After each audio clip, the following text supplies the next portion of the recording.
HCl एक strong acid है। Obviously हमें बहुत केयरफुल रहना चाहिए जब हम उसके साथ डील करें। बट विनेगर जो है वो एक वीक एसिड है। विनेगर जिसको हम एसिटिक एसिड भी कहते हैं, that is a weak acid and we can also eat it. So अगर दोनों एसिड्स हैं, so why there is a difference between both of them. उनकी नेचर में इतना फ़र्क क्यों है? क्यों एक स्ट्रॉन्ग एसिड है और दूसरा वीक एसिड है? ऐसी कौन सी प्रॉपर्टीज़ हैं जो किसी भी एसिड या किसी भी बेस को वीक और स्ट्रॉन्ग बनाती हैं? That we are going to discuss in today's video.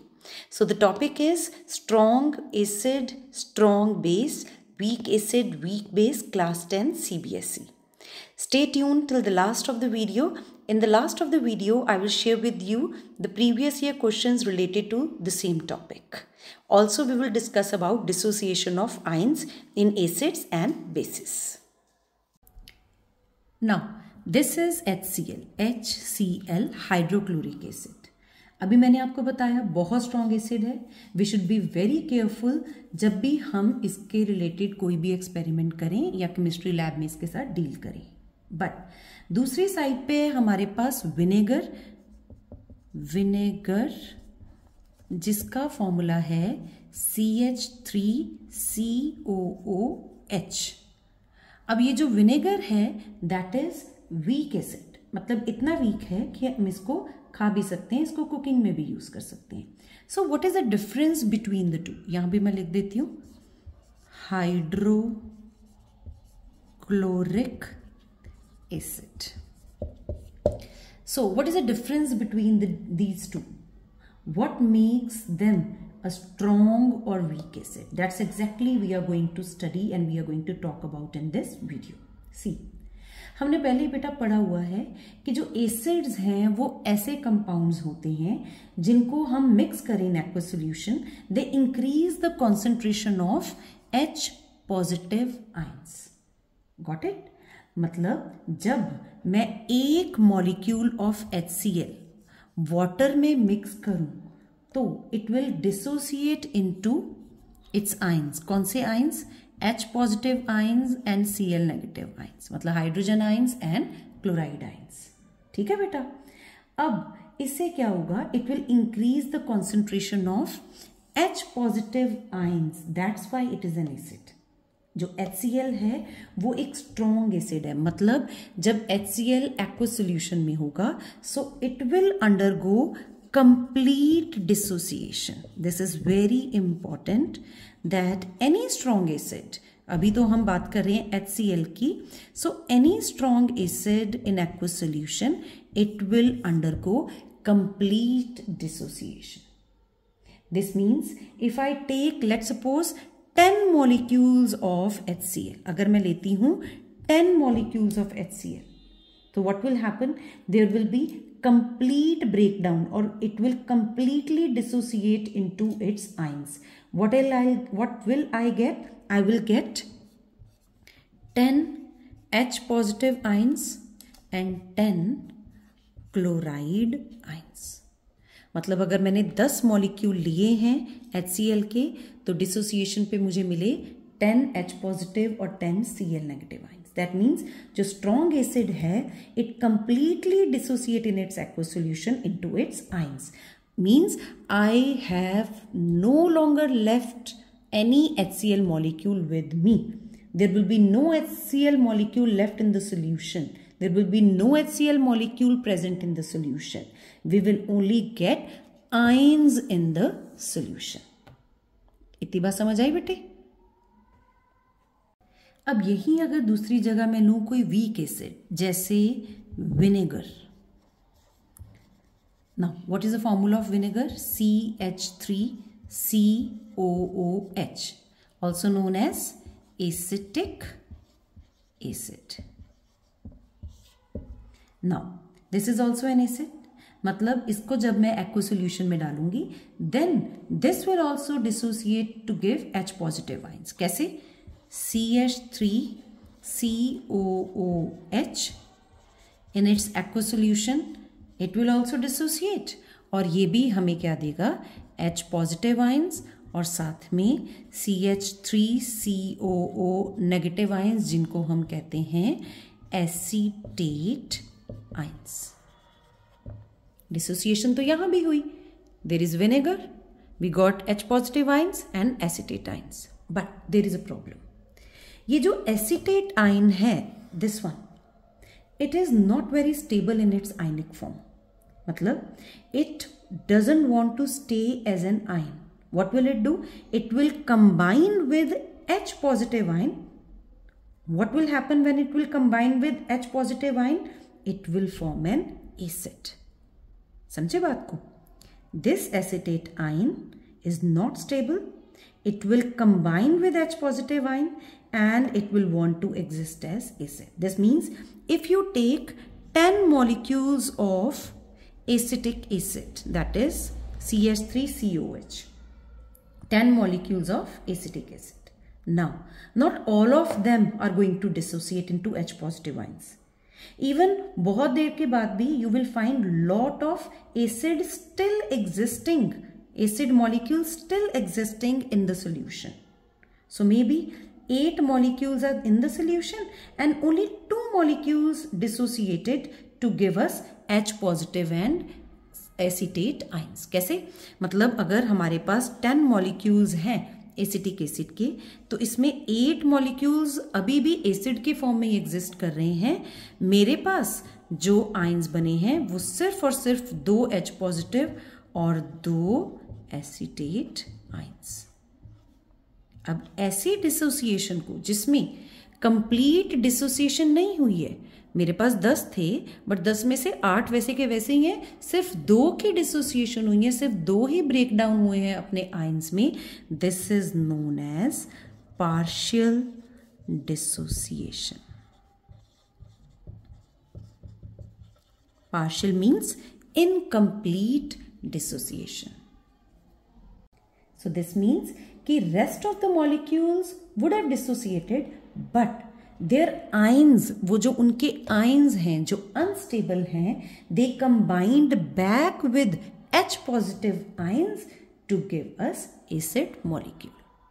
Okay, so this is the difference between strong acid and weak acid. क्या फर्क है? ये जो स्ट्रॉन्ग एसिड है, it will undergo complete dissociation, complete breakdown of the ions. But दूसरी side पे ये जो weak acid है, it will undergo partial dissociation या हम कह सकते हैं incomplete dissociation. Got it?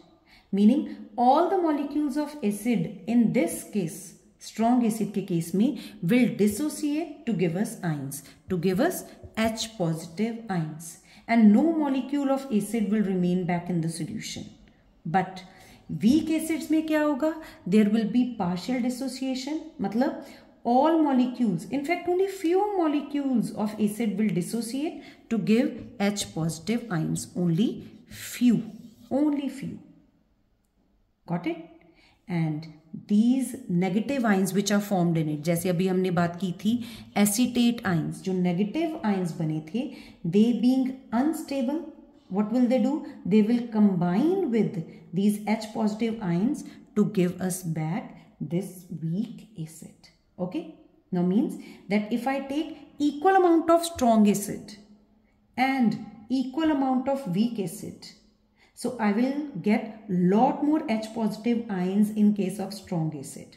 But equal amount of weak acid will give me less amount of H positive ions. Very little amount of H positive ions. That's why this weak acid, it is less harmful, less dangerous to human body. जो strong acid है, they give lot of H positive ions. So ये H positive ions could be very dangerous to human body, because see, our human body, it's try to maintain its acidity. The body की जो acidity है, जो concentration H positive ions की, it try to maintain that. But whenever it comes in contact with even small amount of strong acid, then what will happen? There will be the increase in the concentration of H positive ions in the body, and therefore it can harm the human body. That's why we always suggest You should be careful around the strong acid. Got it? Now later I will teach you in another video how to dilute the strong acids and how to handle them safely. Right? Now let's see few of the examples of strong acids. अभी हमने example एक पढ़ी, that is hydrochloric acid, that is HCl. और कौन से strong acids हैं, जैसे H2SO4 और HNO3, sulfuric acid and nitric acid. ऐसे ही ये HCl की तरह H2SO4 and HNO3, it will also, these two acids will also undergo complete dissociation. Got it? Means we will not get any molecule behind back in the solution. In the aqueous solution, we will find only their ions present in the solution in all these three cases, because these all are strong acids. Now, what are the examples of weak acid? एक तो हमने example अभी पढ़ी, that is CH3COOH, also known as vinegar or acetic acid. बाकी examples कौन सी हैं, जैसे H2CO3, also known as carbonic, chemical name क्या है उसका, carbonic acid. या एक और example है HF, hydrogen fluoride.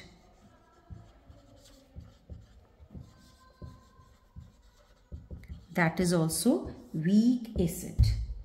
Means these acids are weak acids, means they will undergo partial dissociation.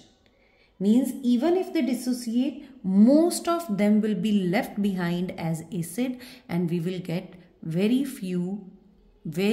less amount of ions present in the solution. Because the negative ions being unstable, they will combine with H positive ions to form back these acids, and we will have very less H positive ions present in the solution. Clear? Now similarly we have strong bases and weak bases. जैसे हमारे पास strong acid और strong bases होते हैं, similarly we have strong base and weak base. Now let's first take example of strong base. Strong base, let it be, okay, sodium hydroxide, NaOH, sodium hydroxide. Now it is a strong base, मतलब it will undergo complete dissociation. Complete dissociation will be there, complete breakdown will be there, so that's why it is known as strong base. But अगर हम example ले weak base की, let it be NH4OH, chemical name क्या है इसका, ammonium hydroxide. Ammonium hydroxide. Now this is a weak base. Means in its aqueous solution it will dissociate into ions, but it will give very less OH negative ions. We will get some amount, some OH negative ions. Now let me summarize for you what we did in this whole discussion, what we studied in the whole video, that strong acids and strong bases, they undergo complete dissociation. But weak acids and weak bases, they undergo partial dissociation. अब आपको मतलब समझ आ गया होगा what is the difference between complete and partial dissociation. ठीक है बेटा, मतलब weak acid और weak bases हैं, they will undergo partial dissociation, मतलब only few molecules of this will dissociate to give us H positive ions and OH negative ions. But in case of strong, we will get all complete dissociation की वजह से we will get all ions of H positive or OH negative. ठीक है? Now let's discuss some PYQs related to strong and weak acids. Now these are the PYQs of strong acids, bases, weak acids and bases. Very simple questions were asked.